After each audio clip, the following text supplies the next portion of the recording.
The dollar's slow death, a 25 years decline most investors are missing. Most people who talk about the death of the dollar are wrong about how it happens. They imagine a single crash, a panic, headlines. That's not how reserve currencies die. They erode quietly over decades. This video is about a 25-year data trail most investors are completely ignoring. Two summits. In 1944, 44 nations engineered the dollar dominance at the Bretton Woods. In 2026, an 11-nation BRICS bloc larger than the G7 is actively building infrastructure to route trade around the system. The exorbitant privilege of the dollar was engineered. What is built can be unbuilt. The gold anchor. Bretton Woods was simple. Every currency pegged to the dollar pegged to gold at $35 per ounce. The world didn't trust the dollar, they trusted the gold backing the dollar.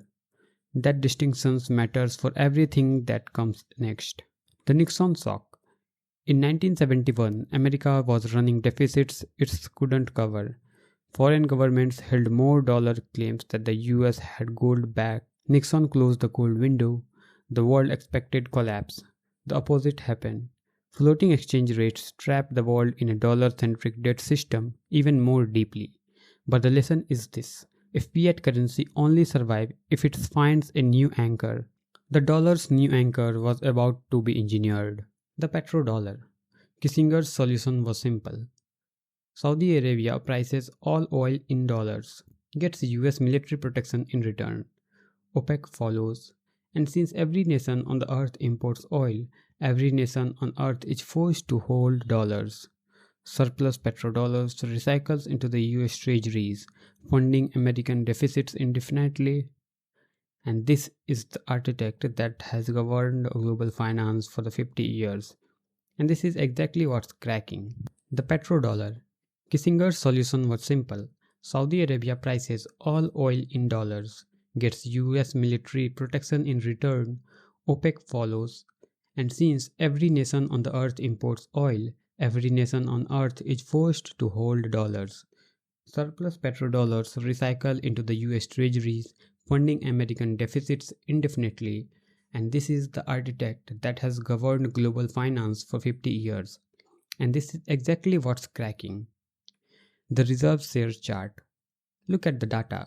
Dollar shares of global reserve 85% in 1976, 71% in 1999, and 65% in 2005, and 57% today, the lowest since 1995.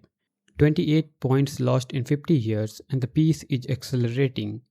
Retail investors look for a sudden crash. Institutions are managing slow structural bleeds. Central banks have been quietly diversifying away from the US paper for 25 years. This trend line has never been reversed. The 2022 inflection point. February 2022, the US froze $300 billion in Russian central bank reserves. Think about what every other central banks conclude watching that. US treasuries are safe only for allies. If you are geopolitically non-allied, your reserves can be seized. Survey data now shows 73% of the global central banks explicitly expect the dollar reserve shares to decline. When neutral liquidity becomes a geopolitical weapon, users immediately begin engineering an exit. Central bank gold buying. Historical average 400 to 500 tons per year. In 2022, it is 1,037 tons. In 2024, 1,074 tons. Third consecutive years above 1,000, gold shares of the global reserve went from 13% in 2017 to 30% in 2025. When central banks buy gold at this volume, they aren't trading. They are voting against the concentration in a single fiat currency. This is the most important macro signal of the decade, and the most retail investors have no idea it's happening. BRICS architecture. BRICS isn't replacing the dollar network. They are building a parallel pipe. SWIFT had sanctions checkpoints at every node. The Enbridge BRICS architecture follows freely, bilateral, no toll gates.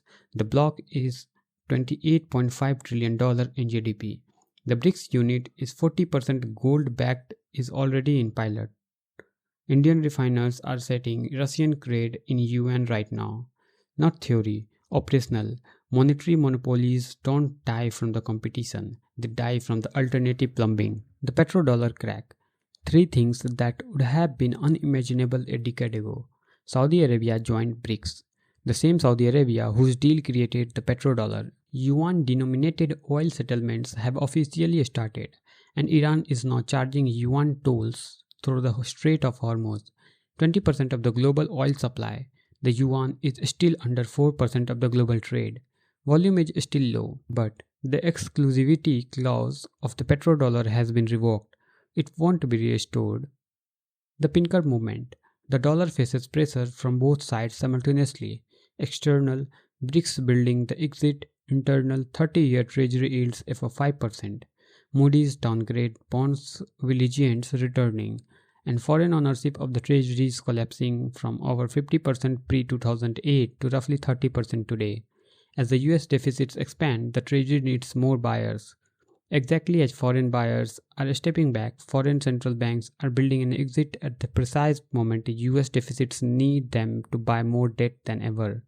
That's a structural contradiction markets are starting to price. The moat versus fractures. The honest counter-arguments. The US capital markets are unrivaled in the depth and liquidity, and the dollar still powers 48% of the global SWIFT payments. And then, the yuan isn't freely convertible. You can't replace the dollar with a currency that doesn't float. Real moat. But the fractures are real too. Weaponizing is pushing neutral nations toward the alternatives regardless. Fiscal deficits are degrading the underlying asset.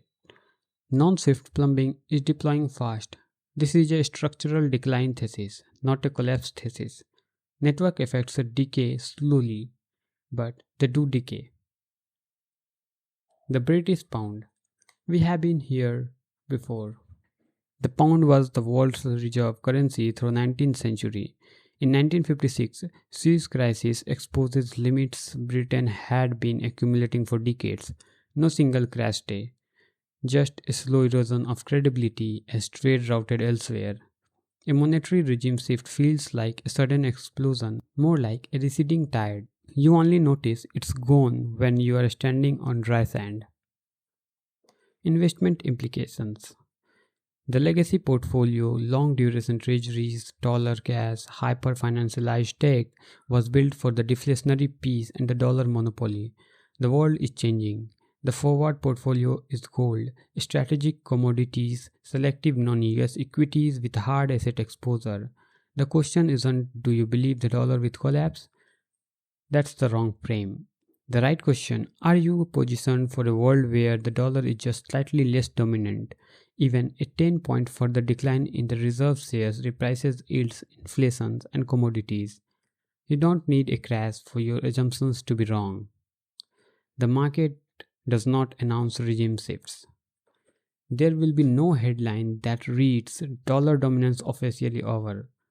The data will just keep moving in one direction, quietly, while most investors hold portfolio built for a world that no longer exists.